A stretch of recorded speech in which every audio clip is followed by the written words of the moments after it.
7 ਵਜੇ। ਅੱਜ ਸਭ ਤੋਂ ਪਹਿਲਾਂ ਮੇਰੇ ਨਾਲ ਸਾਡੇ ਟੀਮ ਮੈਂਬਰ ਨੇ ਪ੍ਰੋਫੈਸਰ ਜਗੀਰ ਸਿੰਘ ਕਾਲੋਂ, ਉਹਨਾਂ ਨਾਲ ਗੱਲਬਾत करांगे तो फिर 7:30 के करीब असीं जोड़ांगे सुशील दोसांझ नूं और तुहाडे नाल असीं 1.5 घंटा जिहड़ा है शो च गलबात जिहड़ी आ वो जारी रखनी आ। सो सब तो पहला प्रोफैसर जगीर सिंह हरां दा करिए स्वागत। प्रोफैसर साहब सत श्री अकाल जी, जी आयां नूं। बहुत मेहरबानी गिल साहब, शुक्रिया। प्रोफैसर साहब, घटनावां हर रोज़ तेजी नाल बदलदे ने रुख। ਆਪਾਂ ਜੇ ਭਾਰत की गल शुरू करिए सब तो पहला तो करोना नाल सिजण लई लगातार उत्थे जतन जिहड़े ने वो जारी ने। हालात दिन बर दिन बद तो बदतर होंदे जा रहे हैं। जिस तरीके नाल करोना नाल नजिठिया जा रहा है, बहुत सारे लोगों को इत्ते इतराज है और पर जिहड़ी सरकार है वो सुप्रीम कोर्ट दियां सख्त हदायतां दे नाल ही माड़ा मोटा हिलण लगी आ। जे दिल्ली ने कोर्ट गई तो दिल्ली नूं गैस की सप्लाई पूरी हो गई। अज ममता राणा दा बयान आ गया कि सानू घट्टो घट्ट 500 मीट्रिक टन गैस डेली चाहिए आ, साडे नाल वितकरा हो रहा। इत्थों तक कि जिहड़ियां स्टेटां च यूपी की अपनी सरकार आ उत्थे भी प्रबंध जिहड़े आ वो नहीं कर पा रही और पता नहीं किहड़ा फेस लैके लोकां दे विच विचरनगे इस तो बाद। हालांकि डेमोक्रेसी विच लोकां नूं प्रमुख रख के ही सारिया नीतियां घड़िया जांदियां ने, पर भारत में जो चल रहा है वो बड़ा शर्मनाक वर्तारा है, दुनिया देख रही है। बिल्कुल सही गल है जी। देखो, कल तक 2,14,68,314 केस आए थे, उन्हां चों 2,33,769 मौतां होईयां ते भारत की जिहड़ी कंट्रीब्यूशन है केसां दी वो कल तक 46% सी दुनिया दे विच, यानी समझ लो लगभग अद्धे जिहड़े मतलब केस हैगे आ वो भारत विच हैगे आ। और जिहड़ी वैक्सीन लगी है हुण तक वो कल तक सी जी 16.4 करोड़ ते उन्हां दी जिहड़ी 18 तो 14 साल दे बंदे हैगे आ, 18 तो 40 साल दे, उन्होंने 2.62 लाख आ ते 23 लाख डोज जिहड़ी आ वो लगाई गई आ। हुण नवे केस देखो, कल 4,12,431 आ गए सीगे ते 7 दिनां दी औसत जिहड़ी सीगी वो 3,85,856 केस डेली सीगे, जिहदा मतलब कि एवरेज 4 लाख के करीब जिहड़े आ केस वो आ रहे हैगे आ। ते हुण तुसीं देखो जी कि मतलब यानी इस वेले दुनिया दे विच सब तो वध जिहड़ा करोना दा कहर हैगा वो इंडिया दे विच बरस रहा हैगा। और तुसीं जिवें कह रहे हैं ये बड़ी हैरानी वाली गल तां नहीं कहनी चाहिए, क्योंकि साडी जिहड़ी भारत की सरकार हैगी आ उन्हें कोई पेशबंदी इहदी कीती नहीं, कोई अगाऊं प्रबंध कीते नहीं और ਉਹਦੇ करके हुण इन्ने लोग सफर कर रहे हैं। ऑक्सीजन की सप्लाई जिवें तुसीं दस्सिया भी हुण ठीक हुई आ, पर पूरी तरह ठीक नहीं हुई और किन्नी लुट जिहड़ी हैगी आ वो मची आ।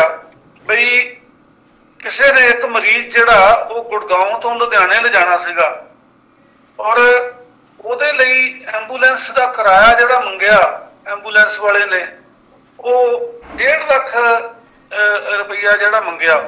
ते तुसीं ये देखो बई गुड़गांव तो लैके लुधियाने तक कितना क डिस्टेंस हैगा, कोई 2,000 4,000 5,000 10,000 15,000 20,000 भी मंगया जा सकता।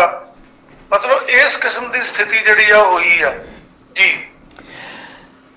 प्रोफैसर साहब, जिथों तक तो सरकारां दा संबंध है, भावें केंद्र की सरकार होवे ते भावें स्टेट दी जिहड़ी मशीनरी आ, सारा ताना बाना साडा इक्को जिहा ही आ उत्थे, क्योंकि सिस्टम ही इदां डेवलप हो गया कि हर एक व्यक्ति उत्थे जिस तरह ना कहने कि साडे ब्लड विच भ्रिष्टाचार किते ना किते आ गया। तुसीं कल्ले वैन दे ड्राइवर की गल कर रहे हो, इस तो अलावा जिथे भी किसी का दा लगता है वो कहते हैं कि जिवें कहते हैं कि वगदी गंगा चो हर व्यक्ति हथ धोने चाहता। ਤੇ ਮੌਤਾਂ ਦਾ ਜਿਹੜਾ ਵਪਾਰ ਆ, ਇੱਕ ਪਾਸੇ ਇੰਨੀਆਂ ਮੌਤਾਂ ਹੋ ਰਹੀਆਂ, ਮੈਂ ਅੱਜ BBC ਦੀਆਂ ਰਿਪੋਰਟਾਂ ਦੇਖ ਰਿਹਾ ਸੀ, ਉਹ ਦੇਖਿਆ ਨਹੀਂ ਜਾ ਰਿਹਾ, ਸਰਕਾਰ ਅੰਕੜੇ ਛੁਪਾ ਰਹੀ ਆ। ਜਿਸ ਤਰੀਕੇ ਨਾਲ ਸੰਸਕਾਰ ਹੋ ਰਿਹਾ, ਉਹ ਕਹਿ ਰਹੇ ਕਿ ਅਸੀਂ ਅੱਧੇ ਘੰਟੇ ਦੇ ਵਿੱਚ 13 ਬੋਡੀ ਸੰਸਕਾਰ ਹੁੰਦੀਆਂ ਵੇਖੀਆਂ ਆਪਣੇ ਅੱਖਾਂ ਨਾਲ, ਪਰ ਸਰਕਾਰ ਕਹਿੰਦੀ ਆ ਕਿ ਸਾਰੇ ਦਿਨ 'ਚ ਮੌਤਾਂ ਹੀ ਉਹ ਸ਼ਹਿਰ 'ਚ 3 ਜਾਂ 4 ਹੋਈਆਂ ਨੇ।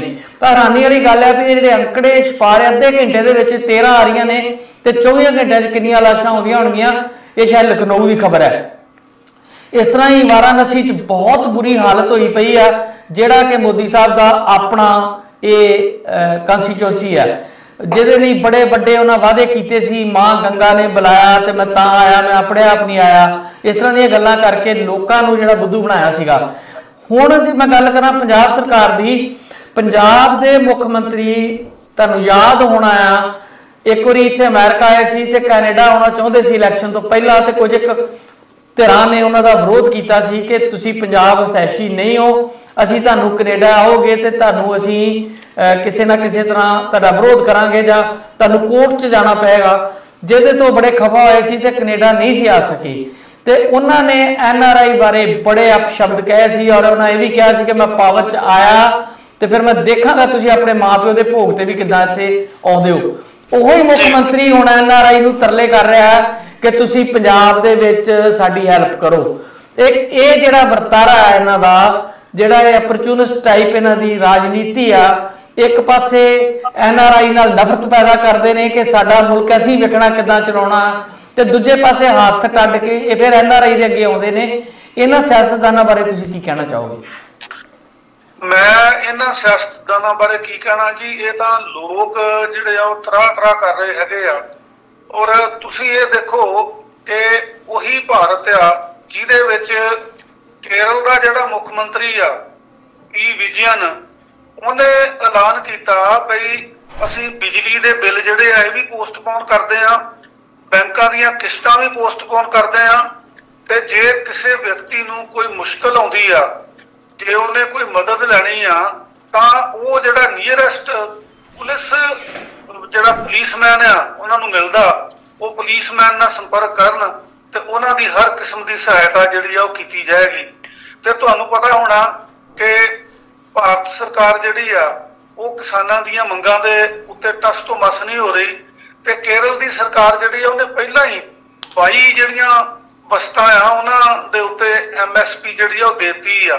ਮੈਂ ਤੁਹਾਨੂੰ ਦੱਸਣਾ ਇਹ ਚਾਹੁੰਦਾ ਵਾਂ ਵੀ ਜੇ ਕੇਰਲ ਦੀ ਸਰਕਾਰ ਜਿਹੜੀ ਆ ਉਹ ਇਹ ਕਰ ਸਕਦੀ ਆ, ਨਾਲ ਦੀ ਨਾਲ ਉਹ ਕਿਸ਼ਤਾਂ ਪੋਸਟਪੋਨ ਕਰ ਸਕਦੀ ਆ, ਬਿਜਲੀ ਦੇ ਬਿੱਲ ਪੋਸਟਪੋਨ ਕਰ ਸਕਦੀ ਆ, ਹੋਰ ਜਿਹੜੀਆਂ ਸਹੂਲਤਾਂ ਉਹ ਦੇ ਸਕਦੀ ਆ, ਤੇ ਪੰਜਾਬ ਦੀ ਸਰਕਾਰ ਕਿਉਂ ਨਹੀਂ ਦੇ ਸਕਦੀ?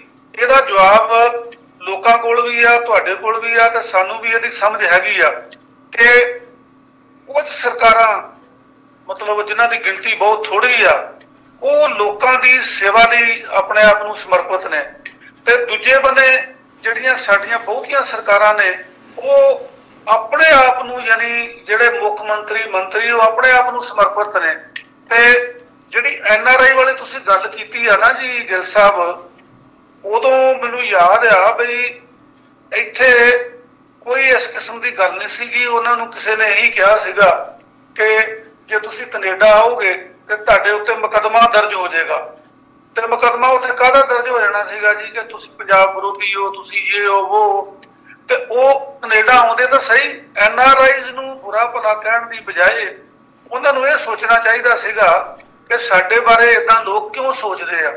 ਸੋ ਹੁਣ ਜੇ ਉਹ NRIs ਨੂੰ ਅਪੀਲ ਕਰਦੇ ਆ, ਤੇ NRIs ਤਾਂ ਪਹਿਲੇ ਹੀ ਅੱਡੀਆਂ ਚੁੱਕ ਕੇ ਮਦਦ ਕਰ ਰਹੇ ਆ। ਉਹ ਭਾਵੇਂ ਕੋਈ ਇਲੈਕਸ਼ਨਾਂ ਦੀ ਗੱਲ ਹੋਵੇ, 2017 ਦੇ ਵਿੱਚ ਆਮ ਆਦਮੀ ਪਾਰਟੀ ਨੂੰ ਜਿਤਾਉਣ ਵਾਸਤੇ ਲੋਕਾਂ ਨੇ ਕੋਸ਼ਿਸ਼ ਕੀਤੀ ਸੀਗੀ, ਔਰ ਹੁਣ ਵੀ ਅੱਜ ਦੀ ਘੜੀ ਦੇ ਵਿੱਚ ਵੀ NRI ਜਿਹੜੇ ਆ ਉਹ ਕਿਸਾਨ ਮੋਰਚੇ ਦੀ ਮਦਦ ਲਈ ਵੀ ਤਤਪਰ ਨੇ, ਤੇ ਨਾਲ ਦੀ ਨਾਲ ਉਹ ਜਿਹੜੀ ਕਰੋਨਾ ਦੀ ਮਹਾਮਾਰੀ ਆ ਇਹਦੇ 'ਚ ਵੀ ਮਦਦ ਕਰ ਰਹੇ ਆ।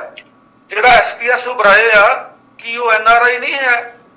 ਜਿਹੜਾ ਡਾਕਟਰ ਸਵੈਮਾਨ ਸਿੰਘ ਕੈਲੀਫੋਰਨੀਆ ਤੋਂ ਆਪਣੇ ਅਮਰੀਕਾ ਤੋਂ ਗਿਆ ਹੈਗਾ, ਕੀ ਉਹ NRI ਨਹੀਂ ਹੈ? ਇੱਥੇ ਕਿਹੜੇ NRI ਆ ਜਿਨ੍ਹਾਂ ਨੇ ਪੰਜਾਬ ਦੀ ਦੇਸ਼ ਦੀ ਵਿਪਤਾ ਦੇ ਵਿੱਚ ਮਦਦ ਨਹੀਂ ਕੀਤੀ?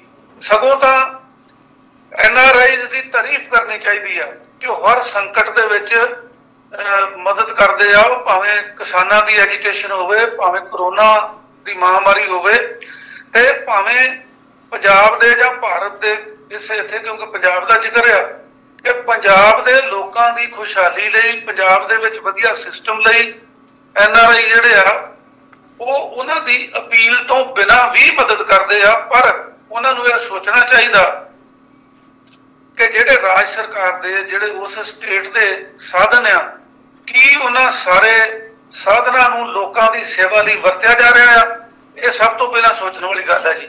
ਜੀ ਤੁਸੀਂ ਭਾਈ ਸਾਹਿਬ ਸਿਫਤ ਕੀਤੀ ਆ ਕੇਰਲਾ ਦੀ ਸਰਕਾਰ ਦੀ, बिल्कुल ठीक है। अज मोदी होरां ने भी केरला की सरकार के कुछ जिहड़े कीते काम है उहदी उन्होंने तारीफ जरूर की है, पर नाल दी नाल एक गल जिहड़ी है जिहड़े सिस्टम डिवेलप हो गया भारत का ਉਹਦੇ ਵਿੱਚ कोई कल्लीकारी सरकार चाह के भी मैनूं लगता है कि जिस तरह फैडरल ढांचे नूं तबाह कर दिता गया तो सारियां ताकतां सेंटर ने अपने हत्थ च लै रहीआं ने।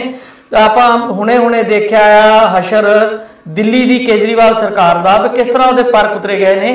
इस तरह ही जेकर सरकारां विरोधी धिरां दीआं बनदियां ने तो उन्हां दे पर कुतरे जांदे ने सेंटर वल्लों, उन्हां दे अधिकार जिहड़े आ सीमित ही नहीं, लगभग सारे अधिकार खो के उन्होंने म्यूनसिपैलिटियां बना दिता गया है। इस सिस्टम के विच रह के तुसीं महसूस करते हो कि कोई भी पोलीटिकल पार्टी चाहे वह लैफ्ट होवे, राइट होवे, सेंटर होवे, वो कोई बहुत वड्डा जिहड़ा सुधारवादी कदम चुक सकती है जां इस सिस्टम नूं तब्दील करन च कोई उहदा योगदान हो सकता? थोड़े चिर बाद असीं देखते हैं कि जिहड़ियां सरकारां दी आपां सिफत करते हैं वो भी उस दलदल च ही धस जांदियां ने। असीं बहुत बार डिस्कस किया, वैस्ट बंगाल की सरकार कम्यूनिस्ट पार्टी की 40 साल उत्थे रही और बाद में वही जिहड़ा अमल है वो शुरू हो गया जिहड़ा दूजियां पार्टियां करदियां रहीआं ने। केरला की सरकार बारे आपां सोच रहे हैं भी वो अजे चंगा कर रही है, केजरीवाल को बहुत उम्मीदां सी, पर जिहड़ा भ्रिष्ट तंत्र है ਇਹਦੇ ਵਿੱਚ ਜਦੋਂ सरकार भी बन जाती है तो हौली हौली भावें मुख मंत्री आप ठीक रहे पर ਉਹਦੇ थल्ले ਜਿਹੜਾ अमला फैला आ वो किते ना किते जाके उसे ही खारे समुद्र च गर्क हो जाता। गल तुहाडी बिल्कुल दुरुस्त है जी कि जब तक समुचा देश जिहड़ा समुचा सिस्टम जिहड़ा वो तब्दील नहीं हुंदा तां उन्ना चिर किसी भी सूबा सरकार लई एक सरकार लई एक मुख मंत्री लई बहुत तब्दीलियां करनियां लगभग असंभव है, मुश्किल ही नहीं असंभव लगदियां आ।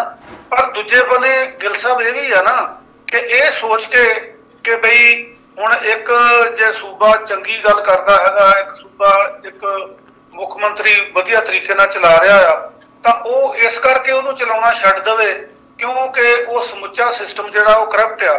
कितों ना कितों दा शुरुआत करनी पेगी। जिथा हुण तुसीं फैडरल ढांचे की गल कीती आ, कांग्रेस सरकार दे उत्ते दोष लगदा हुंदा सीगा कि वो जिथे किते भी सूबे दे विच विरोधी सरकार हुंदी सीगी ਉਹਨੂੰ ਉਹ डिसमिस कर ਦਿੰਦੇ ਸੀਗੇ ਤੇ ਜਿਹੜੀਆਂ ਧਿਰਾਂ ਮੰਗ ਕਰਦੀਆਂ ਹੁੰਦੀਆਂ ਸੀਗੀਆਂ ਕਿ ਫੈਡਰਲ ਢਾਂਚਾ ਹੋਣਾ ਚਾਹੀਦਾ, ਗਵਰਨਰ ਦੀਆਂ ਜਿਹੜੀਆਂ ਤਾਕਤਾਂ ਉਹਨਾਂ ਦੀ ਦੁਰਵਰਤੋਂ ਨਹੀਂ ਹੋਣੀ ਚਾਹੀਦੀ, ਉਹਨਾਂ ਦੇ ਵਿੱਚ ਇਹ ਬੀਜੇਪੀ ਵਾਲੇ ਵੀ ਹੁੰਦੇ ਸੀਗੇ।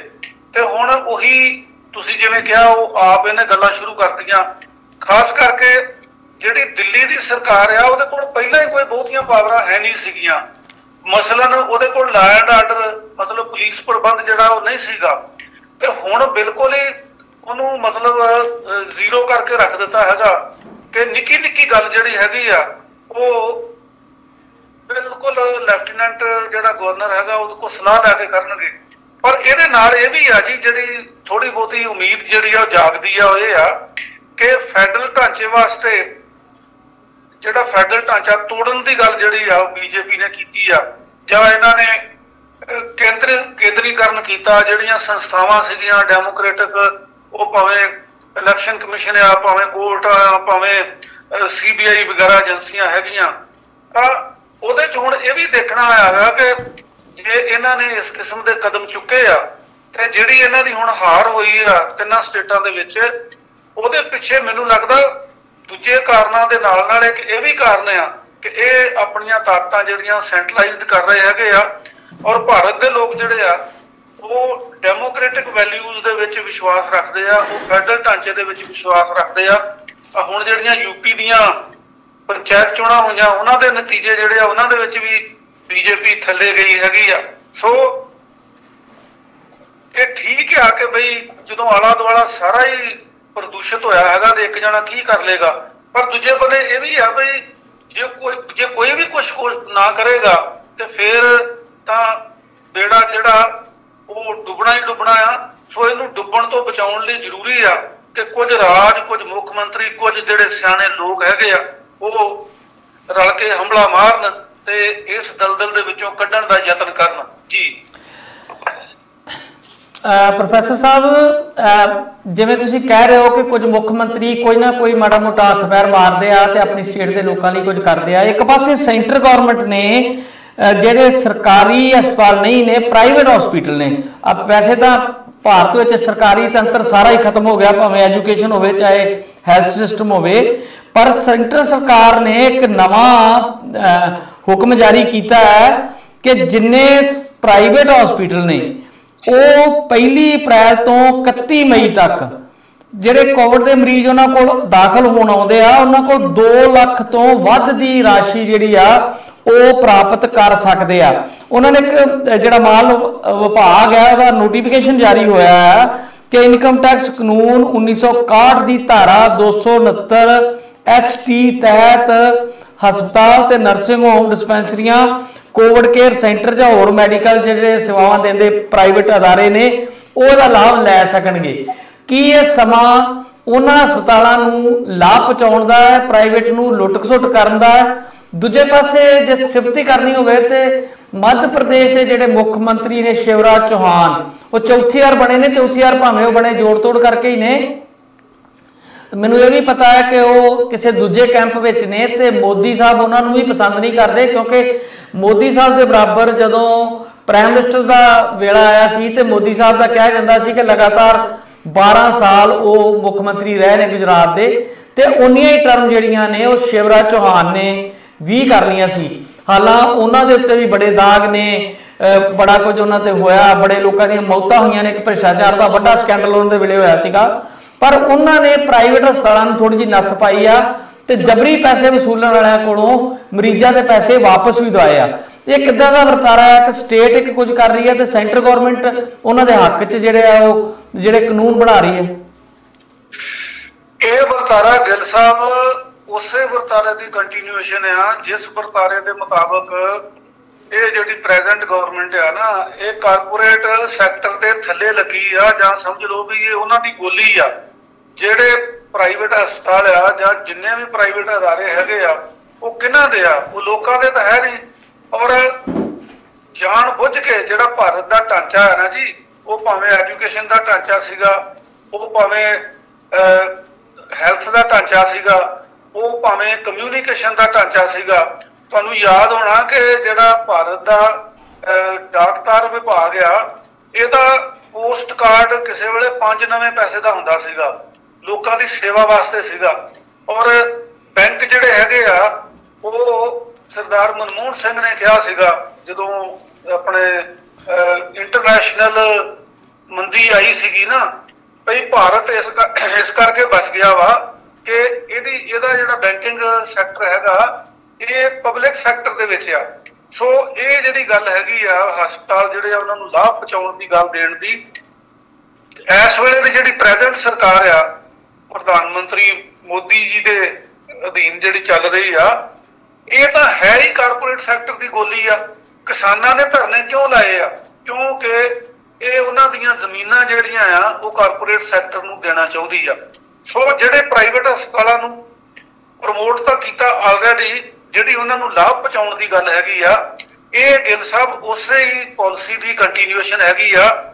ਜਿਹੜੇ ਸਿਆਣੇ ਲੋਕ ਰੌਲਾ ਪਾਉਂਦੇ ਆ ਰਹੇ ਆ ਕਿ ਬਈ ਪ੍ਰਾਈਵੇਟਾਈਜੇਸ਼ਨ ਜਿਹੜੀ ਆ ਇਹ ਐਂਟੀ ਪੀਪਲ ਆ ਔਰ ਇਹ ਪ੍ਰੋ ਕਾਰਪੋਰੇਟ ਸੈਕਟਰ ਆ, ਇਹ ਪਹਿਲਾਂ ਤਾਂ ਲੋਕ ਇਹਨੂੰ ਅੰਡਰਸਟੈਂਡ ਨਹੀਂ ਕਰਦੇ। ਜਦੋਂ ਉਹਨਾਂ ਦੇ ਸਿਰ ਤੇ ਆਣ ਪੈਂਦੀ ਆ ਫਿਰ ਉਹਨੂੰ ਇਹ ਸਮਝਦੇ ਆ ਵੀ ਇਹ ਤਾਂ ਯਾਰ ਵਾਕਿਆ ਹੀ ਜਿਹੜੀ ਪ੍ਰਾਈਵੇਟਾਈਜੇਸ਼ਨ ਆ, ਕਿਉਂਕਿ ਪ੍ਰਾਈਵੇਟਾਈਜੇਸ਼ਨ ਦੇ ਜਿਹੜੇ ਗੁਣ ਆ ਉਹ ਜ਼ਿਆਦਾ ਦੱਸੇ ਜਾਂਦੇ ਆ। ਇਹਦੇ 'ਚ ਸਹੂਲਤਾਂ ਵਧੀਆ ਹੋਣਗੀਆਂ ਜੀ। ਮੈਨੂੰ ਯਾਦ ਆ ਮੈਂ ਜਦੋਂ ਜਲੰਧਰ ਕਾਲਜ ਪੜ੍ਹਾਉਂਦਾ ਸੀਗਾ ਤਾਂ ਉੱਥੇ ਸਾਡੇ ਕੁਲੀਗ ਅਸੀਂ ਜਦੋਂ ਇਹ ਕਹਿੰਦੇ ਹੁੰਦੇ ਸੀਗੇ ਕਿ ਹੈਲਥ, ਐਜੂਕੇਸ਼ਨ, ਕਮਿਊਨੀਕੇਸ਼ਨ, ਇਹ ਜਿਹੜੀਆਂ ਚੀਜ਼ਾਂ ਹੈਗੀਆਂ ਇਹ ਪਬਲਿਕ ਸੈਕਟਰ ਦੇ ਵਿੱਚ ਚਾਹੀਦੀਆਂ, ਪ੍ਰਾਈਵੇਟ ਸੈਕਟਰ ਦੇ ਵਿੱਚ ਨਹੀਂ ਚਾਹੀਦੀਆਂ। ਤੇ ਸਾਡੇ ਦੋਸਤ ਇਹ ਕਹਿੰਦੇ ਹੁੰਦੇ ਸੀਗੇ ਵੀ ਦੇਖੋ ਜੀ ਰੋਡਵੇਜ਼ ਦੀਆਂ ਬੱਸਾਂ ਟੁੱਟੀਆਂ ਭੱਜੀਆਂ, ਪ੍ਰਾਈਵੇਟ ਬੱਸਾਂ ਜਿਹੜੀਆਂ ਉਹ ਇੰਨੀਆਂ ਸੋਹਣੀਆਂ ਆ, ਉਹ ਇੰਨੀ ਛੇਤੀ ਪਹੁੰਚਾ ਦਿੰਦੀਆਂ ਵਗੈਰਾ ਵਗੈਰਾ। ਤੇ ਥੋੜੇ ਸਾਲਾਂ 'ਚ ਹੀ ਜਦੋਂ ਇਹ ਹੋਇਆ ਕਿ ਉਹਨਾਂ ਦੇ ਬੱਚੇ ਜਦੋਂ ਪ੍ਰਾਈਵੇਟ ਸਕੂਲ 'ਚ ਦਾਖਲ ਹੋਣ ਗਏ ਨਾ ਤੇ ਆਣ ਕੇ ਉਹਨਾਂ ਨੇ ਰੋਣਾ ਪਿੱਟਣਾ ਸ਼ੁਰੂ ਕੀਤਾ।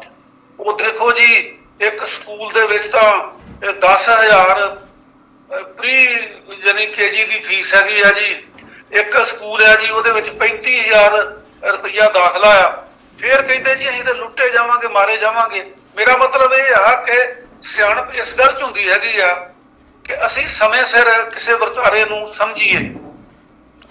ਜਿਹੜਾ ਕਾਰਪੋਰੇਟ ਸੈਕਟਰ ਦਾ ਵਰਤਾਰਾ ਹੈ ਪਿਛਲੀ ਸਦੀ ਤੋਂ ਚੱਲਿਆ ਆਉਂਦਾ ਹੈਗਾ। ਜਿਹੜੇ ਸੋ ਕਾਲਡ ਆਰਥਿਕ ਸੁਧਾਰ ਸੀਗੇ ਜਿਹੜੇ ਮਨਮੋਹਨ ਸਿੰਘ ਹੁਣਾਂ ਨੇ 1991-92 'ਚ ਸ਼ੁਰੂ ਕਰਤੇ ਸੀਗੇ, ਇਹ ਉਹਦਾ ਨਤੀਜਾ ਆ ਕਿ ਕਾਰਪੋਰੇਟ ਸੈਕਟਰ ਦੀ ਗੋਲੀ ਹੋਣ ਕਰਕੇ ਸਰਕਾਰ ਜਿਹੜੀ ਆ ਉਹ ਪ੍ਰਾਈਵੇਟ ਹਸਪਤਾਲਾਂ ਨੂੰ, ਸਾਰੇ ਪ੍ਰਾਈਵੇਟ ਅਦਾਰਿਆਂ ਨੂੰ ਲਾਭ ਪਹੁੰਚਾ ਰਹੀ ਆ। ਔਰ ਇੱਕ ਮੈਂ ਤੁਹਾਨੂੰ ਹੈਰਾਨੀ ਭਰੀ ਖਬਰ ਦੱਸਦਾ, ਵਾਇਰਲ ਹੋ ਰਹੀ ਆ। BJP ਦੇ ਇੱਕ ਮੰਤਰੀ ਰਹੇ ਹੈਗੇ ਆ, ਅੱਜ ਕੱਲ ਉਹ ਪਾਰਲੀਮੈਂਟ ਦੇ ਮੈਂਬਰ ਆ ਬਿਹਾਰ ਤੋਂ। ਉਹਨਾਂ ਦਾ ਨਾਮ ਆ ਵਿਜੇ ਪ੍ਰਤਾਪ ਰੂਡੀ। ਉਹਨਾਂ ਨੇ ਜੀ MP ਲੈਡ ਦੇ ਵਿੱਚੋਂ ਕੋਈ 100 ਐਂਬੂਲੈਂਸ ਜਿਹੜੀ ਆ ਨਾ ਜੀ ਉਹ ਲਈ ਸੀਗੀ। ਤੇ ਉਹ ਕੀ ਕੀਤਾ ਉਹਨਾਂ ਨੇ ਜੀ, ਆਪਣੇ ਘਰ ਦੇ ਲਾਗੇ ਉਹਨਾਂ ਨੂੰ ਉਹਦੇ ਉੱਤੇ ਕੱਪੜੇ ਪਾ ਕੇ ਉਹਨਾਂ ਨੂੰ ਸ਼ਿੰਗਾਰ ਕੇ ਬੰਦ ਕਰਕੇ ਤੇ ਉੱਥੇ ਰੱਖਿਆ ਹੈਗਾ, ਕੋਈ ਉਹਨਾਂ ਦੀ ਵਰਤੋਂ ਨਹੀਂ ਹੋ ਰਹੀ। ਅੱਜ ਪੱਪੂ ਯਾਦਵ ਦੀ ਅਗਵਾਈ ਦੇ ਵਿੱਚ ਉੱਥੇ ਉਹਨਾਂ ਨੇ ਛਾਪਾ ਮਾਰਿਆ ਔਰ ਇਹ ਗੱਲ ਜਿਹੜੀ ਉਹ ਨੰਗੀ ਕੀਤੀ ਹੈਗੀ ਆ। ਤੁਸੀਂ ਦੇਖੋ MP ਲੈਡ ਜਿਹੜਾ ਫੰਡ ਆ, ਠੀਕ ਆ ਕਿ ਜਿਹੜਾ ਪਾਰਲੀਮੈਂਟ ਦਾ ਮੈਂਬਰ ਆ ਉਹਦੇ ਥਰੂ ਉਹ ਖਰਚਿਆ ਜਾਣਾ ਆ, ਉਹਦੇ ਹਲਕੇ ਵਿੱਚ ਜਾਣਾ ਆ, ਪਰੰਤੂ ਉਹ ਜਿਹੜਾ ਫੰਡ ਆ ਉਹ ਪਬਲਿਕ ਦਾ ਪੈਸਾ ਹੈ, ਉਹ ਕਿਸੇ ਪਾਰਲੀਮੈਂਟ ਦੇ ਮੈਂਬਰ ਦਾ ਪੈਸਾ ਨਹੀਂ ਹੈ। ਸੋ ਇਹ ਜਿਹੜੀ ਗੱਲ ਤੁਸੀਂ ਕੀਤੀ ਹੈ ਨਾ ਜੀ ਕਿ ਪ੍ਰਾਈਵੇਟ ਹਸਪਤਾਲਾਂ ਨੂੰ ਫਾਇਦਾ ਪਹੁੰਚਾਇਆ ਜਾ ਰਿਹਾ ਆ, ਔਰ ਇਹ ਇਕੱਲੀ ਇੱਕ ਸਟੇਟ ਦੀ ਗੱਲ ਨਹੀਂ, ਇਕੱਲੇ ਦੇਸ਼ ਦੀ ਗੱਲ ਨਹੀਂ, ਇਹ ਇਕੱਲੇ ਸੂਬੇ ਦੇ ਵਿੱਚ, ਇਕੱਲੇ ਸ਼ਹਿਰ ਦੇ ਵਿੱਚ ਏਦਾਂ ਕੀਤਾ ਜਾ ਰਿਹਾ ਹੈਗਾ। ਸੋ ਇਹ ਬੜਾ ਮਾੜਾ ਵਰਤਾਰਾ ਆ, ਨਿੰਦਣਯੋਗ ਆ, ਪਰੰਤੂ ਇਹ ਉਹਨਾਂ ਚਿਰ ਬੰਦ ਨਹੀਂ ਹੋ ਸਕਦਾ ਜਦੋਂ ਤੱਕ ਲੋਕ ਚੇਤਨ ਨਹੀਂ ਹੁੰਦੇ ਤੇ ਪਬਲਿਕ ਸੈਕਟਰ ਆਪਣੇ ਪ੍ਰਾਈਵੇਟ ਸੈਕਟਰ ਦੀ ਬਜਾਏ ਪਬਲਿਕ ਸੈਕਟਰ ਦੀ ਸਪੋਰਟ ਦੇ ਵਿੱਚ ਨਹੀਂ ਆਉਂਦੇ ਜੀ। ਪ੍ਰੋਫੈਸਰ ਸਾਹਿਬ ਤੁਸੀਂ ਕਿਹਾ ਹੈ ਕਿ ਜਿਹੜਾ ਇਹ ਵਰਤਾਰਾ ਹੈ ਇਹਦੀ ਸ਼ੁਰੂਆਤ ਜਦੋਂ ਨਰਸਿਮਹਾ ਰਾਓ ਰਿਆਇਤ ਤੇ ਮਨਮੋਹਨ ਸਿੰਘ ਜੀ ਪਹਿਲੀ ਵਾਰ ਉਹਨਾਂ ਦੇ ਵਿੱਤ ਮੰਤਰੀ ਬਣੇ ਸੀ ਉਦੋਂ ਤੋਂ ਆਰੰਭ ਹੋ ਗਿਆ ਸੀਗਾ, ਜਿਹਨੂੰ ਭਾਰਤ ਦੀ ਉਦਾਰਵਾਦੀ ਨੀਤੀ ਜਿਹੜੀ ਆ ਉਹ ਕਿਹਾ ਗਿਆ। ਤੇ ਫਿਰ ਕੀ ਵਜ੍ਹਾ ਹੈ ਕਿ ਮੋਦੀ ਸਾਹਿਬ ਦੇ ਜਦੋਂ ਆਉਣ ਦੀ ਆਹਟ ਹੋਈ ਸੀਗੀ ਉਦੋਂ ਮਨਮੋਹਨ ਸਿੰਘ ਹੋਰਾਂ ਦਾ ਇੱਕ ਬਿਆਨ ਸੀਗਾ ਜਿਹਨੂੰ ਬੜੇ ਇੰਟਰਨੈਸ਼ਨਲ ਮੀਡੀਆ ਨੇ ਵੀ ਕਵਰ ਕੀਤਾ ਕਿ ਜੇ ਭਾਰਤ ਮੋਦੀ ਦੇ ਹੱਥਾਂ 'ਚ ਚਲਾ ਗਿਆ ਤਾਂ ਤਬਾਹ ਹੋ ਜਾਏਗਾ, ਔਰ ਇਹ ਵਰਤਾਰਾ ਹੁਣ ਸੱਚ ਹੁੰਦਾ ਨਜ਼ਰ ਆ ਰਿਹਾ। ਫਿਰ ਇਹ ਕੀ ਕੰਟਰੋਵਰਸੀ ਹੈ ਕੀ ਇਹ ਕਿ ਦੋਨੇ ਇੱਕੋ ਹੀ ਚੀਜ਼ ਦੇ ਪੈਰੋਕਾਰ ਨੇ, ਵਰਲਡ ਬੈਂਕ ਤੇ IMF ਦੀਆਂ ਨੀਤੀਆਂ ਨੂੰ ਜੋ ਵਿਸ਼ਵ ਪੱਧਰ ਤੇ ਚੱਲਦੀਆਂ ਨੇ ਲਾਗੂ ਕਰਨ ਦੇ ਸਮਰਥਕ ਨੇ, ਪਰ ਕਿੱਥੇ ਇਹਨਾਂ ਦੇ ਡਿਫਰੈਂਸ ਨੇ ਜਿੱਥੋਂ ਉਹਨਾਂ ਨੂੰ ਲੱਗਦਾ ਹੈ ਕਿ ਜੇ ਉਹ ਆ ਗਿਆ ਤੇ ਦੇਸ਼ ਤਬਾਹ ਹੋ ਜਾਏਗਾ, ਤੇ ਮੋਦੀ ਜੀ ਕਹਿੰਦੇ ਸੀ ਕਿ ਇਹਨਾਂ ਦੀ ਚੁੱਪ ਦੇਸ਼ ਨੂੰ ਤਬਾਹ ਕਰ ਰਹੀ ਆ। ਫਿਰ ਇਹਨਾਂ ਦਾ ਆਪਸੀ ਜਿਹੜਾ ਰਿਲੇਸ਼ਨ ਹੈ ਇਹਨਾਂ ਪਾਰਟੀਆਂ ਦਾ, ਇਹਨੂੰ ਲੋਕ ਕਿੱਦਾਂ ਸਮਝਣ? ਜਿੱਥੋਂ ਤੱਕ ਗਿੱਲ ਸਾਹਿਬ ਆਰਥਿਕ ਨੀਤੀਆਂ ਦਾ ਸਵਾਲ ਆ ਨਾ, ਉਹ ਕਾਂਗਰਸ ਦੀਆਂ ਵੀ ਉਹੀ ਆ ਤੇ BJP ਦੀਆਂ ਵੀ ਉਹੀ ਆ। ਮਨਮੋਹਨ ਸਿੰਘ ਨੇ ਜਿਹੜੀਆਂ ਸ਼ੁਰੂ ਕੀਤੀਆਂ ਸੀਗੀਆਂ ਉਦਾਰਵਾਦੀ ਨੀਤੀਆਂ, ਉਹਨਾਂ ਦੀ ਕੰਟੀਨਿਊਏਸ਼ਨ ਹੀ ਜਿਹੜਾ ਆ ਉਹ ਮੋਦੀ ਆ। ਜਿਹੜੀ ਤਬਾਹੀ ਵਾਲੀ ਗੱਲ ਆ ਨਾ ਜੀ, ਉਹ ਇਹ ਆ ਕਿ ਮਨਮੋਹਨ ਸਿੰਘ ਨੇ ਹੌਲੀ ਹੌਲੀ ਲਾਗੂ ਕਰਨ ਦੀ ਗੱਲ ਕੀਤੀ ਸੀਗੀ ਕਿ ਜਿਹਦੇ ਵਿੱਚ ਲੋਕਾਂ ਦਾ ਵੀ ਕੁਝ ਖਿਆਲ ਰੱਖਿਆ ਜਾਵੇ, ਜਿਹਨੂੰ ਮਤਲਬ ਵਿਦ ਹਿਊਮਨ ਫੇਸ ਇੱਕ ਇਕਨੋਮੀ ਜਿਹੜੀ ਆ ਕਿ ਉਹਦਾ ਕੁਝ ਹਿਊਮਨ ਫੇਸ ਵੀ ਹੋਵੇ। ਦੂਜੀ ਗੱਲ ਇਹ ਆ ਕਿ ਜਿਹੜੀ ਕਾਂਗਰਸ ਪਾਰਟੀ ਆ ਨਾ, ਉਹਦਾ ਪ੍ਰੈਕਟੀਕਲੀ ਕਰੈਕਟਰ ਜੋ ਮਰਜ਼ੀ ਰਿਹਾ ਹੋਵੇ, ਪਰ ਥਿਓਰੈਟੀਕਲੀ ਉਹ ਪਾਰਟੀ ਜਿਹੜੀ ਆ ਉਹ ਇੱਕ ਸੈਕੂਲਰ ਪਾਰਟੀ ਹੈਗੀ ਆ, ਤੇ ਜਿਹੜੀ BJP ਆ ਉਹ ਇੱਕ ਕਮਿਊਨਲ ਪਾਰਟੀ ਆ। BJP ਦਾ ਏਜੰਡਾ ਜਿਹੜਾ ਹੈਗਾ ਉਹ ਹਿੰਦੂਤਵ ਦਾ ਆ, ਹਿੰਦੂ ਰਾਜ ਸਥਾਪਿਤ ਕਰਨ ਦਾ ਆ। ਇਸ ਕਰਕੇ ਜਦੋਂ ਤਬਾਹ ਹੋਣ ਦੀ ਗੱਲ ਕਰਦੇ ਸੀਗੇ ਨਾ, ਉਹ ਆਰਥਿਕ ਨੀਤੀਆਂ ਜਿਹੜੀਆਂ ਉਹ ਤਾਂ ਹੋਣੀਆਂ ਸੀਗੀਆਂ, ਕੰਟੀਨਿਊ ਹੋਣੀਆਂ ਸੀਗੀਆਂ, ਉਹਦੇ ਵਿੱਚ ਜਿਹੜੀ ਵੱਡੀ ਗੱਲ ਸੀਗੀ ਉਹ ਇਹ ਸੀਗੀ ਕਿ ਇਹ ਇੱਕ ਭਾਵੇਂ ਕਿ ਕਾਂਗਰਸ ਵੀ ਸੈਂਟਰਲਾਈਜ਼ਡ ਪਾਰਟੀ ਆ, ਪਰ ਉਹਨਾਂ ਨੇ ਇਹ ਜਿਹੜੇ ਅਦਾਰੇ ਹੈਗੇ ਆ ਵੱਡੇ ਵੱਡੇ ਜਿਹੜੇ ਬੜੀ ਮੁਸ਼ਕਲ ਨਾਲ ਸਥਾਪਿਤ ਕੀਤੇ ਗਏ ਸੀਗੇ, ਉਹਨਾਂ ਨੂੰ ਇਸ ਤਰੀਕੇ ਨਾਲ ਨਹੀਂ ਤੋੜਿਆ, ਭਾਵੇਂ ਕਿ ਮਿਸਯੂਜ਼ ਕਿਤੇ ਕਿਤੇ ਕਰਦੇ ਰਹੇ ਉਹ ਵੀ। ਤੇ ਜਿਹੜਾ ਇਹ ਸੀਗਾ ਨਾ ਕਿ ਮੋਦੀ ਆ ਗਿਆ ਤੇ ਦੇਸ਼ ਤਬਾਹ ਹੋ ਜਾਏਗਾ, ਉਹਦਾ ਇਹਦਾ ਕਮਿਊਨਲ ਏਜੰਡਾ ਸੀਗਾ। ਔਰ ਉਹਦੀ ਗੱਲ ਉਹਨਾਂ ਦੀ ਜਿਹੜੇ ਕਹਿੰਦੇ ਸੀ ਉਹ ਠੀਕ ਵੀ ਸਾਬਤ ਹੋਈ ਕਿ ਮੁਸਲਮਾਨਾਂ ਤੇ ਹਮਲੇ ਕਰਨੇ ਸ਼ੁਰੂ ਕਰ ਦਿੱਤੇ। ਫਿਰ ਜਿਹੜਾ ਕੋਈ ਵੀ ਅਦਾਰਾ ਸੀਗਾ ਉਹਨੂੰ ਬਿਲਕੁਲ ਤਬਾਹ ਕਰਨ ਤੱਕ ਗਏ। ਇਲੈਕਸ਼ਨ ਕਮਿਸ਼ਨ ਨੂੰ ਵੀ ਨਹੀਂ ਛੱਡਿਆ, ਮਤਲਬ ਜਿਹੜੀਆਂ ਕੋਰਟ ਆ ਉਹਨਾਂ ਨੂੰ ਵੀ ਨਹੀਂ ਛੱਡਿਆ। ਤੇ ਇਸ ਕਰਕੇ ਇਹਨਾਂ ਦੀ ਜਿਹੜੀ ਬੇਸਿਕ ਪਾਲਿਸੀ ਹੈਗੀ ਆ, ਆਰਥਿਕ ਪਾਲਿਸੀ ਆ, ਉਹ ਤਾਂ ਇੱਕੋ ਹੀ ਆ, ਪਰੰਤੂ ਇਹਨਾਂ ਦੀ ਜਿਹੜੀ ਕਮਿਊਨਲ ਪਾਰਟੀ ਹੈਗੀ ਆ ਪਾਲਿਸੀ ਤੇ ਸੈਕੂਲਰ ਪਾਲਿਸੀ ਹੈਗੀ ਆ, ਉਹਦੇ 'ਚ ਡਿਫਰੈਂਸ ਹੋਣ ਕਰਕੇ ਇਹ ਖਦਸ਼ਾ ਕੀਤਾ ਜਾਂਦਾ ਸੀਗਾ, ਜੈਨੂਅਨਲੀ ਕੀਤਾ ਜਾਂਦਾ ਸੀਗਾ ਕਿ ਜੇ ਮੋਦੀ ਆ ਗਿਆ। ਕਿਉਂਕਿ ਮੋਦੀ ਜਦੋਂ ਮੁੱਖ ਮੰਤਰੀ ਸੀਗਾ ਉਹਨੇ ਹਜ਼ਾਰਾਂ ਮੁਸਲਮਾਨ ਜਿਹੜੇ ਆ ਉਹ ਨਿਰਦੋਸ਼ ਗੁਜਰਾਤ ਦੇ ਵਿੱਚ ਕਤਲ ਕਰਾਏ ਸੀਗੇ, ਔਰ ਉਹ ਸਾਰੇ ਜਿਹੜੇ ਹੈਗੇ ਆ ਅੱਜ ਤੱਕ ਉਹਨਾਂ ਨੂੰ ਕੋਈ ਇਨਸਾਫ ਨਹੀਂ ਮਿਲਿਆ ਜਿਹੜੇ ਉਸ ਵੇਲੇ ਬੰਦੇ ਮਰੇ ਆ। ਤੇ ਇਸ ਤਰੀਕੇ ਨਾਲ ਯਾਨੀ ਜਿਹੜੀ ਉਹਨੂੰ ਕਿਹਾ ਜਾਂਦਾ ਸੀਗਾ ਵੀ ਇਹ ਦੇਸ਼ ਤਬਾਹ ਕਰ ਦੇਗਾ, ਉਹ ਇਸ ਕਰਕੇ ਕਿਹਾ ਜਾਂਦਾ ਸੀਗਾ ਬਿਕਾਜ਼ ਆਫ ਇਹਦੀਆਂ ਜਿਹੜੀਆਂ ਕਮਿਊਨਲ ਪਾਲਿਸੀਜ਼ ਹੈਗੀਆਂ। ਜੀ ਪ੍ਰੋਫੈਸਰ, ਤੁਸੀਂ ਠੀਕ ਦੱਸਿਆ ਕਿ ਜਿਹੜੀ ਮੋਦੀ ਸਰਕਾਰ ਆ ਕਿਸ ਤਰੀਕੇ ਨਾਲ ਫਿਰਕਾ ਪ੍ਰਸਤੀ ਦੇ ਆਧਾਰ ਦੇ ਉੱਤੇ ਦੇਸ਼ ਨੂੰ ਵੰਡ ਰਹੀ ਆ, ਔਰ ਖੁਦ ਮੋਦੀ ਸਾਹਿਬ ਜਿਹੜੇ ਆ ਉਹ ਇੱਕ ਫਾਸਿਸਟ ਤਾਨਾਸ਼ਾਹ ਦੀ ਤਰ੍ਹਾਂ ਵਰਤਾਓ ਕਰ ਰਹੇ ਆ, ਔਰ ਥੱਲੜੇ ਲੈਵਲ ਤੱਕ ਜਿਹੜੇ ਉਹਨਾਂ ਦੇ ਵਰਕਰ ਨੇ ਉਹਨਾਂ ਦੀ ਮਾਨਸਿਕਤਾ ਜਿਹੜੀ ਆ ਉਹ ਜਿਹੜੀ ਹਿੰਦੂਤਵ ਦਾ ਏਜੰਡਾ ਆ ਉਹਨਾਂ ਦੇ ਚ ਕੁੱਟ-ਕੁੱਟ ਕੇ ਭਰਿਆ ਹੋਇਆ। ਦੂਜੇ ਪਾਸੇ ਜੇ ਵੇਖਿਆ ਜਾਵੇ ਇੱਕ ਛੋਟੀ ਜਿਹੀ ਕਮਿਊਨਿਟੀ ਆ ਜਿਸ 'ਚ ਆਪਾਂ ਵੀ ਆਉਂਦੇ ਆ, ਸਿੱਖ ਕਮਿਊਨਿਟੀ, ਇਹਨਾਂ ਦਾ ਇਤਿਹਾਸ ਇਹ ਰਿਹਾ ਆ ਪਿਛਲੇ ਕੁਝ ਸਮੇਂ ਤੋਂ, ਇਹ ਦੁਨੀਆ ਭਰ 'ਚ ਸਾਬਤ ਹੋਇਆ। ਜਦੋਂ ਖਾਲਸਾ ਸਥਾਪਨਾ ਦਾ 300 ਸਾਲ ਦਾ ਵਰ੍ਹਾ ਸੀਗਾ, ਉਦੋਂ ਜੇ ਰਵੀ ਸਿੰਘ ਰਾਣੇ ਨੇ ਸੰਸਥਾ ਬਣਾਈ ਸੀਗੀ ਖਾਲਸਾ ਏਡ ਇੰਟਰਨੈਸ਼ਨਲ, ਉਹਨਾਂ ਨੇ ਜਿਸ ਤਰ੍ਹਾਂ ਨਾਮਨਾ ਖੱਟਿਆ ਤੇ ਜਿਸ ਤਰੀਕੇ ਨਾਲ ਮੁਸੀਬਤ ਦੀ ਘੜੀ 'ਚ ਕੱਲੇ ਰਵੀ ਸਿੰਘ ਰਾਣੇ ਦੀ ਸੰਸਥਾ ਨੇ ਨਹੀਂ, ਹੋਰ ਸਿੱਖ ਸੰਸਥਾਵਾਂ ਨੇ, ਇੱਥੋਂ ਤੱਕ ਕਿ ਜਿਨ੍ਹਾਂ ਨੂੰ ਅਸੀਂ ਬਹੁਤ ਨਿੰਦੇ ਵੀ ਆ, ਸ਼੍ਰੋਮਣੀ ਪ੍ਰਬੰਧਕ ਕਮੇਟੀ ਹੇਠ ਆਉਂਦੇ ਗੁਰਦੁਆਰਿਆਂ ਦੀਆਂ ਮੈਨੇਜਮੈਂਟ ਨੇ, ਦਿੱਲੀ ਗੁਰਦੁਆਰਾ ਕਮੇਟੀ ਦੀ ਮੈਨੇਜਮੈਂਟ ਨੇ, ਤੇ ਜਿੱਥੇ ਜਿੱਥੇ ਵੀ ਗੁਰਦੁਆਰੇ ਭਾਵੇਂ ਸਿੰਘ ਸਭਾ ਦੇ ਹੋਣ, ਚਾਹੇ ਕੋਈ ਚੀਫ ਖਾਲਸਾ ਦੀਵਾਨ ਹੋਵੇ ਜਾਂ ਸਥਾਨਕ ਕਮੇਟੀਆਂ ਦੇ ਵੀ ਬਣੇ ਹੋਣ, ਉਹਨਾਂ ਨੇ ਮੁਸੀਬਤ ਵੇਲੇ ਵੱਧ ਚੜ ਕੇ ਲੋਕਾਂ ਦੀ ਬਾਹ ਫੜੀ, ਜਿਹੜਾ ਵਰਤਾਰਾ ਹੁਣ ਤੱਕ ਜਾਰੀ ਆ। ਨਾ ਸਿਰਫ ਲੰਗਰ, ਉਹਨਾਂ ਨੇ ਹਰ ਤਰ੍ਹਾਂ ਦੀ ਸਹਾਇਤਾ ਕੀਤੀ। ਇਸ ਨਾਜ਼ੁਕ ਸਮੇਂ ਦੇ ਉੱਤੇ ਵੀ ਗੁਰਦੁਆਰਾ ਜਿਹੜੀਆਂ ਕਮੇਟੀਆਂ ਨੇ ਉਹਨਾਂ ਵੱਲੋਂ ਆਕਸੀਜਨ ਦਾ ਪ੍ਰਬੰਧ ਕੀਤਾ ਜਾ ਰਿਹਾ। ਜਿਸ ਤਰ੍ਹਾਂ ਦੀ ਆਪਾਂ ਵੀਡੀਓ ਵੇਖ ਰਹੇ ਪਿਛਲੇ ਕੁਝ ਦਿਨਾਂ ਤੋਂ, 15 ਦਿਨਾਂ ਤੋਂ, ਕਿ ਗੱਡੀਆਂ 'ਚ ਬੈਠੇ ਲੋਕਾਂ ਨੂੰ ਆਕਸੀਜਨ ਜਿਹੜੀ ਦੇ ਕੇ ਸਾਹ ਨੂੰ ਦਵਾਇਆ ਜਾ ਰਿਹਾ, ਜਾਂ ਸੜਕ ਤੇ ਵੀ ਕੁਝ ਲੋਕ ਬੈਠੇ ਨੇ, ਜ਼ਮੀਨ ਤੇ ਬੈਠੇ ਨੇ, ਪ੍ਰੋਪਰ ਉੱਥੇ ਪ੍ਰਬੰਧ ਵੀ ਨਹੀਂ। ਪਰ ਜਿਸ ਤਰ੍ਹਾਂ ਦੀ ਹਫੜਾ ਦਫੜੀ ਮੱਚੀ ਆ, ਲੋਕਾਂ ਨੂੰ ਕਿਤੋਂ ਰਾਹਤ ਨਹੀਂ ਮਿਲਦੀ ਤੇ ਗੁਰਦੁਆਰੇ ਰੋਕ ਕਰਦੇ ਆ। ਇਹਦੇ ਮੈਂ ਥੋੜੇ ਜਿਹੇ ਸੰਬੰਧ 'ਚ ਗੱਲ ਕਰਨੀ ਚਾਹੁੰਦਾ। ਵੇਖਣ ਨੂੰ ਇਹ ਬਹੁਤ ਵਧੀਆ ਵਰਤਾਰਾ ਲੱਗ ਰਿਹਾ ਹੈ, ਪਰ ਜਿਵੇਂ ਆਪਾਂ ਦੇਖਦੇ ਹਾਂ ਕਿ ਸਰਕਾਰ ਜਿਹੜੀ ਆ ਇਹਦੀਆਂ ਨੀਤੀਆਂ ਜਿਹੜੀਆਂ ਨੇ ਉਹ ਹਿੰਦੂਤਵੀ ਨੇ ਤੇ ਫਿਰਕਾ ਪ੍ਰਸਤੀ ਨਾਲ ਇਹ ਸਾਰੀ ਹਰ ਚੀਜ਼ ਨੂੰ ਸੋਚਦੀ ਆ। ਤੁਹਾਨੂੰ ਯਾਦ ਹੋਣਾ ਆ ਜਦੋਂ ਤਾਮਿਲਨਾਡੂ ਦੇ ਕਿਸਾਨ ਲੰਬਾ ਸਮਾਂ ਆ ਕੇ ਦਿੱਲੀ ਵਿੱਚ ਪ੍ਰੋਟੈਸਟ ਕਰ ਰਹੇ ਸੀ ਤੇ ਰੋਜ਼ਮਰਾ ਗੁਰਦੁਆਰਾ ਬੰਗਲਾ ਸਾਹਿਬ ਤੋਂ ਉਹਨਾਂ ਲਈ ਲੰਗਰ ਜਾਂਦਾ ਸੀਗਾ। ਪਿਛਲੇ ਸਾਲ ਕਰੋਨਾ ਦਾ ਜਦੋਂ ਸ਼ੁਰੂਆਤ ਹੋਈ ਆ, ਉਦੋਂ ਵੀ ਇੱਥੋਂ ਤੱਕ ਕਿ ਪੁਲਿਸ ਨੇ ਵੀ ਗੁਰਦੁਆਰਾ ਸਾਹਿਬ ਅੱਗੇ ਸਿਰ ਝੁਕਾਉਣ ਲਈ ਇੱਕ ਤੁਹਾਨੂੰ ਯਾਦ ਹੋਣਾ ਮਾਰਚ ਕੱਢਿਆ ਸੀਗਾ। ਪਰ ਜਦੋਂ ਕਿਸਾਨ ਐਜੀਟੇਸ਼ਨ ਸ਼ੁਰੂ ਹੋਈ ਤੇ ਉਦੋਂ ਇਹ ਮਿਹਣੇ ਮਾਰੇ ਗਏ, ਜਿਹੜਾ ਉਹਨਾਂ ਦਾ IT ਸੈੱਲ ਆ ਉਹਨਾਂ ਵੱਲੋਂ, ਕਿ ਜਦੋਂ ਤਾਮਿਲਨਾਡੂ ਦੇ ਲੋਕ ਆ ਕੇ ਹੜਤਾਲ ਕਰਦੇ ਆ ਤੇ ਉਹਨਾਂ ਨੂੰ ਰੋਟੀਆਂ ਖਵਾਉਣੀਆਂ, ਜਾਂ CA ਦੇ ਹੱਕ 'ਚ ਜਦੋਂ ਮੁਸਲਮਾਨ ਧਰਨੇ ਮਾਰਦੇ ਆ ਤੇ ਉਹਨਾਂ ਦੀ ਸਪੋਰਟ ਵਿੱਚ ਕਿਸਾਨ ਜਿਹੜੇ ਆ ਪੰਜਾਬ ਦੇ ਉੱਤੇ ਪਹੁੰਚੇ ਸੀਗੇ, ਤੇ ਉਹਦਾ ਰੋਜ਼ਾਨੇ ਵਜੋਂ ਹੁਣ ਇਹ ਭੁਗਤਣ ਨੂੰ ਤਿਆਰ ਰਹਿਣ।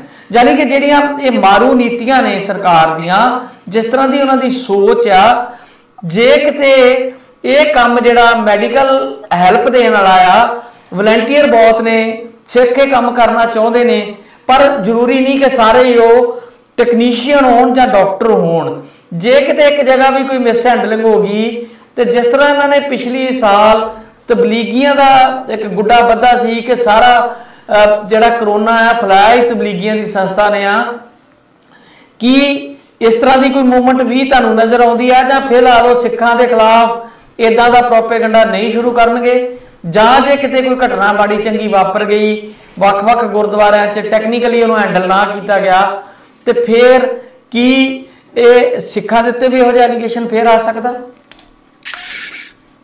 ਗਿੱਲ ਸਾਹਿਬ, ਇਹ ਭਲੀ ਭਾਂਤ ਸਾਰੀ ਦੁਨੀਆ ਜਾਣਦੀ ਆ ਕਿ ਜਿਹੜਾ ਸਿੱਖ ਧਰਮ ਆ ਉਹ ਮਾਨਵਤਾ ਦੀ ਸੇਵਾ ਲਈ ਪੈਦਾ ਹੋਇਆ ਧਰਮ ਆ, ਔਰ ਸੱਚੀ ਮੁੱਚੀ ਉਹਨੇ ਮਾਨਵਤਾ ਦੀ ਸੇਵਾ ਕੀਤੀ ਆ।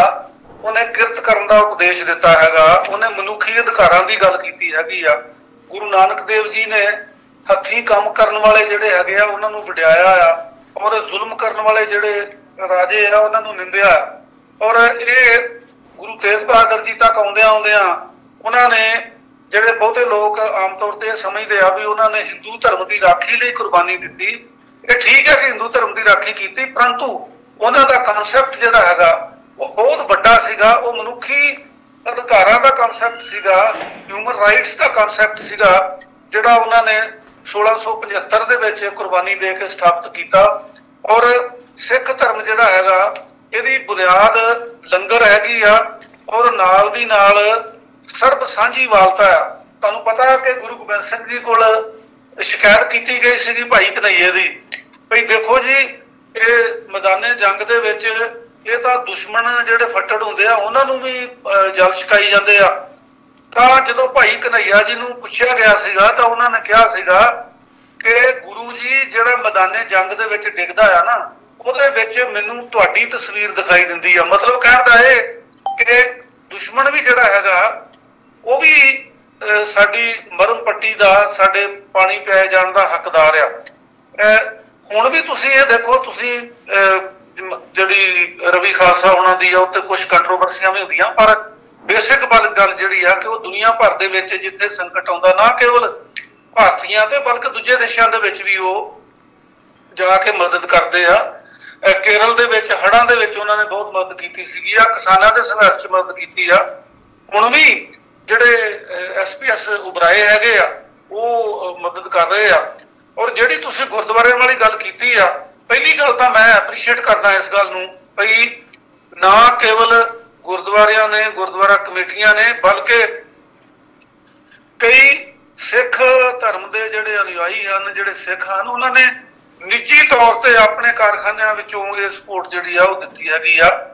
ਜਿਹੜੀ ਅਗਲੀ ਗੱਲ ਤੁਸੀਂ ਕਰਦੇ ਆ ਭਈ ਕੀ ਇਹ ਜਿਹੜੇ ਟ੍ਰੇਨਡ ਟੈਕਨੀਸ਼ੀਅਨ ਹੈਗੇ ਆ ਉਹਨਾਂ ਦੀ ਗੈਰ ਹਾਜ਼ਰੀ ਦੇ ਵਿੱਚ ਆਕਸੀਜਨ ਦੇਣ ਨਾਲ ਕਿਤੇ ਕੋਈ ਮਿਸ ਹੈਪਨਿੰਗ ਨਾ ਹੋ ਜਾਵੇ ਤੇ ਨਾਮਣਾ ਖੱਟਦੇ ਕਿਤੇ ਸਿੱਖ ਧਰਮ ਦੇ ਅਦਾਰੇ ਜਿਹੜੇ ਆ ਉਹ ਬਦਨਾਮ ਨਾ ਹੋ ਜਾਣ ਤਬਲੀਗੀਆਂ ਵਾਂਗੂ। ਇਸ ਸੰਬੰਧ 'ਚ ਗਿੱਲ ਸਾਹਿਬ ਮੇਰੀ ਪਹਿਲੀ ਬੇਨਤੀ ਤਾਂ ਇਹ ਆ ਭਈ ਮੇਰਾ ਨਹੀਂ ਖਿਆਲ ਕਿ ਜਿੱਥੇ ਇਹ ਆਕਸੀਜਨ ਦਿੰਦੇ ਆ, ਆਕਸੀਜਨ ਦੇ ਲੰਗਰ ਲਾਉਂਦੇ ਆ, ਉੱਥੇ ਇਹਨਾਂ ਨੇ ਕੋਈ ਅਨਟ੍ਰੇਨਡ ਬੰਦੇ ਜਿਹੜੇ ਆ ਉਹ ਰੱਖੇ ਹੋਣ।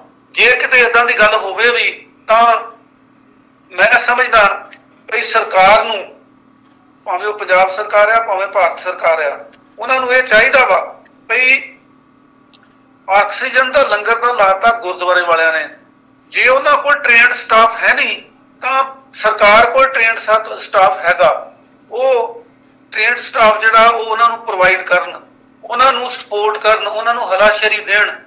ਇਹ ਨਾ ਕਰਨ ਵੀ ਕਿਉਂਕਿ ਗੁਰਦੁਆਰਿਆਂ ਨੇ ਲੰਗਰ ਲਾਤਾ ਤੇ ਇਸ ਕਰਕੇ ਅਸੀਂ ਇਹਦੇ ਵਿੱਚ, ਗੁਰਦੁਆਰੇ ਵਾਲਿਆਂ ਨੇ ਆਕਸੀਜਨ ਦਾ ਲੰਗਰ ਕਾਹਦੇ ਲਈ ਲਾਇਆ? ਲੋਕਾਂ ਦੇ ਭਲੇ ਲਈ, ਮਰੀਜ਼ਾਂ ਦੇ ਭਲੇ ਲਈ। ਜਿਹੜਾ ਬਲੈਕ ਵਿੱਚ ਵਿਕ ਰਿਹਾ ਸਿਲੰਡਰ ਹੈਗਾ ਉਹ ਉਹਨਾਂ ਨੇ ਆਪਣੇ ਕੋਲੋਂ ਦੇਣ ਲਈ ਜਾਂ ਮੁਫਤ ਦੇਣ ਲਈ ਇਹ ਸੇਵਾ ਜਿਹੜੀ ਆ ਲਈ ਹੈਗੀ ਆ। ਸੋ ਮੈਂ ਇਹ ਮਹਿਸੂਸ ਕਰਦਾ ਹਾਂ ਬਈ ਪਹਿਲੀ ਗੱਲ ਤਾਂ ਇਹ ਆ ਕਿ ਕੋਈ ਵੀ ਗੁਰਦੁਆਰੇ ਵਾਲਾ, ਕੋਈ ਵੀ ਸੰਸਥਾ ਵਾਲਾ ਕਿਸੇ ਅਨਟ੍ਰੇਨਡ ਬੰਦੇ ਨੂੰ ਸਿਲੰਡਰ ਹੈਂਡਲ ਕਰਨ ਨਹੀਂ ਲਾਊਗਾ।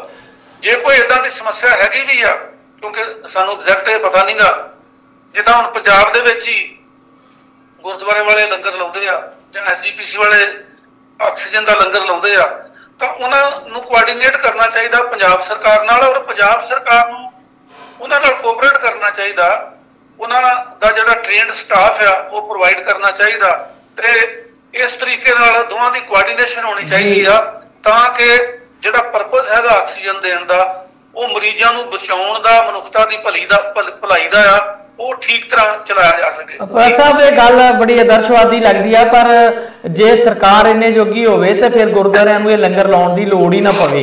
ਦੂਜੇ ਪਾਸੇ ਪੰਜਾਬ ਦੇ ਵਿੱਚ ਘੱਟੋ ਘੱਟ ਦੇਖਣ ਨੂੰ ਇਹ ਆਇਆ ਕਿ ਕੁਝ ਜਿਹੜੇ ਡਿਸਟ੍ਰਿਕਟ ਦੀ ਅਥਾਰਟੀਜ਼ ਨੇ ਉਹਨਾਂ ਨੇ ਕੋਸ਼ਿਸ਼ ਕੀਤੀ ਕਿ ਜਿਹੜੇ ਲੰਗਰ ਸਰਵ ਕਰਦੇ ਨੇ ਜਾਂ ਕੋਈ ਇਦਾਂ ਦੀ ਸੇਵਾ ਕਰ ਰਹੇ ਨੇ ਉਹਨਾਂ ਨਾਲ ਤਾਲਮੇਲ ਕਰਕੇ ਤੇ ਜਿੱਥੇ ਜ਼ਰੂਰਤ ਹੈ ਉੱਥੇ ਪਹੁੰਚਾਇਆ ਜਾਵੇ ਤੇ ਉਹ ਚੀਜ਼ ਉਹਨਾਂ ਨਾਲ ਮੀਟਿੰਗ ਕਰਨ ਤੋਂ ਬਾਅਦ ਜਿਹੜਾ ਉਹਨਾਂ ਦਾ ਰਵੱਈਆ ਆ ਲੋਕਲ ਜਿਹੜੇ ਪ੍ਰਬੰਧਕ ਨੇ, ਐਡਮਿਨਿਸਟ੍ਰੇਟਰ ਨੇ, ਉਹਨਾਂ ਦਾ ਉਹ ਗੁਰਦੁਆਰਿਆਂ ਦੇ ਉੱਤੇ ਆਪਣਾ ਹੁਕਮ ਚਲਾਉਣ ਦਾ ਹੈ, ਨਹੀਂ ਤੁਸੀਂ ਇੱਥੇ ਨਹੀਂ ਜਾ ਸਕਦੇ, ਤੁਸੀਂ ਉੱਥੇ ਜਾਓ, ਉੱਥੇ ਜਾ ਕੇ ਕਰੋ, ਮਤਲਬ ਉਹ ਆਪਣੇ ਢੰਗ ਨਾਲ ਉਹਨੂੰ। ਤੇ ਦੂਜਾ ਪ੍ਰਚਾਰ ਇਹ ਕਿ ਪ੍ਰਬੰਧ ਜਿਹੜੇ ਆ ਉਹ ਐਡਮਿਨਿਸਟ੍ਰੇਸ਼ਨ ਕਰ ਰਹੀ ਆ ਤੇ ਇਹਨਾਂ ਨੂੰ ਯੂਜ਼ ਕਰ ਰਹੀ ਆ।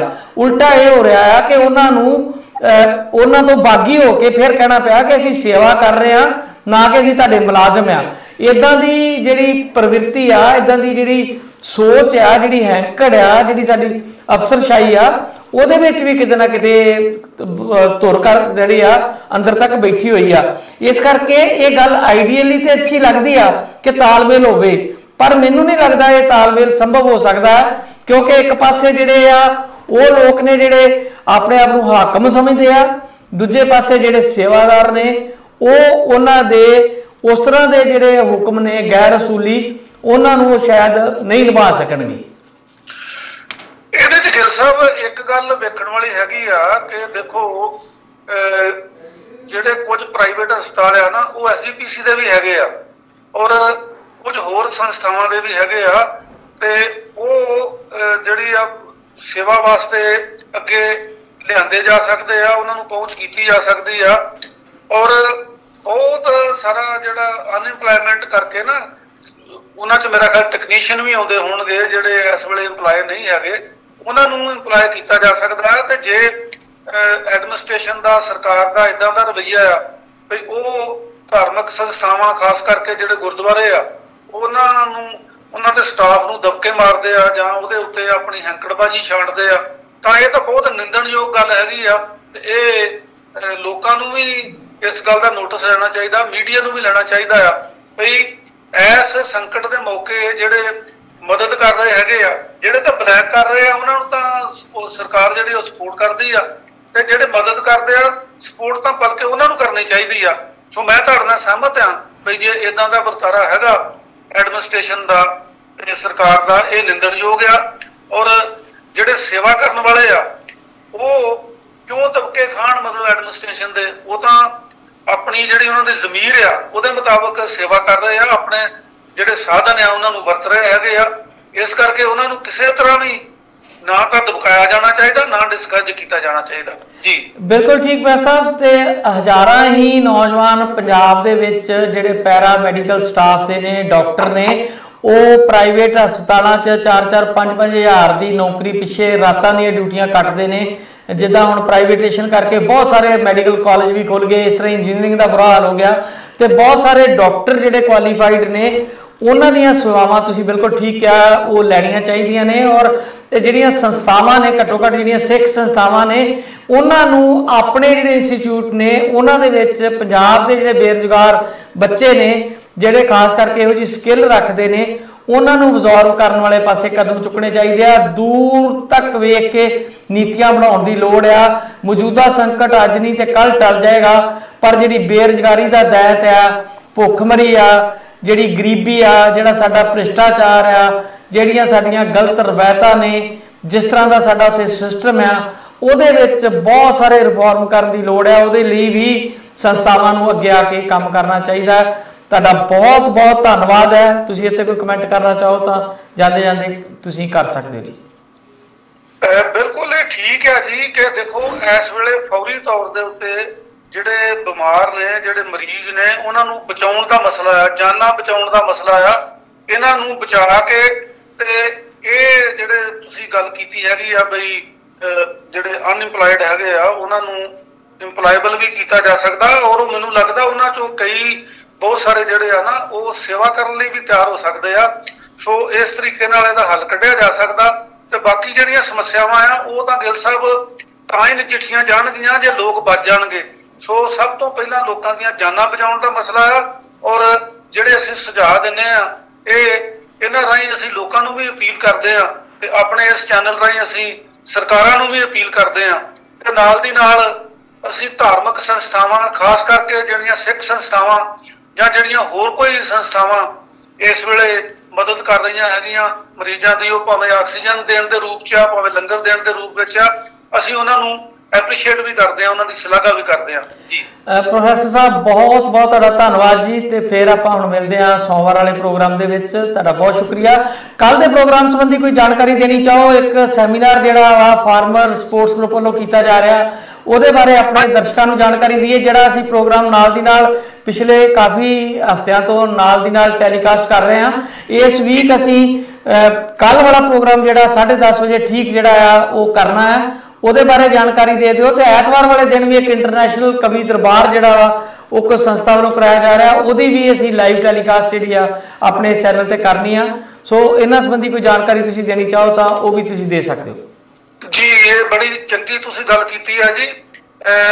ਫਾਰਮਰ ਸਪੋਰਟ ਗਰੁੱਪ ਜਿਹੜਾ ਜੀ ਟੋਰਾਂਟੋ ਦਾ, ਉਹਦੇ ਵੱਲੋਂ ਕੱਲ ਨੂੰ 11:30 ਵਜੇ ਇੱਕ ਵੈਬੀਨਾਰ ਕੀਤਾ ਜਾ ਰਿਹਾ ਹੈਗਾ, ਜਿਹਦੇ ਵਿੱਚ 2 ਸਿੱਖ ਵਿਦਵਾਨ, ਇੱਕ ਡਾਕਟਰ ਸਰਬਜਿੰਦਰ ਸਿੰਘ ਪੰਜਾਬੀ ਯੂਨੀਵਰਸਿਟੀ ਪਟਿਆਲਾ ਦੇ ਜਿਹੜੇ ਰਿਲੀਜੀਅਸ ਸਟੱਡੀਜ਼ ਦੇ ਮੁਖੀ ਨੇ ਉਸ ਵਿਭਾਗ ਦੇ, ਉਹ ਬੋਲਣਗੇ ਜੀ ਕਿ ਗੁਰੂ ਤੇਗ ਬਹਾਦਰ ਜੀ ਦਾ ਸਮਾਂ ਜਿਹੜਾ ਉਹ ਕਿਸ ਕਿਸਮ ਦਾ ਸੀਗਾ, ਔਰ ਉਹਦੇ ਰਿਫਲੈਕਸ਼ਨ ਜਿਹੜੇ ਹੈਗੇ ਆ, ਉਹਦੇ ਪ੍ਰਭਾਵ ਵਰਤਮਾਨ ਸਮੇਂ ਤੇ ਕੀ ਪਏ ਹੈਗੇ ਆ।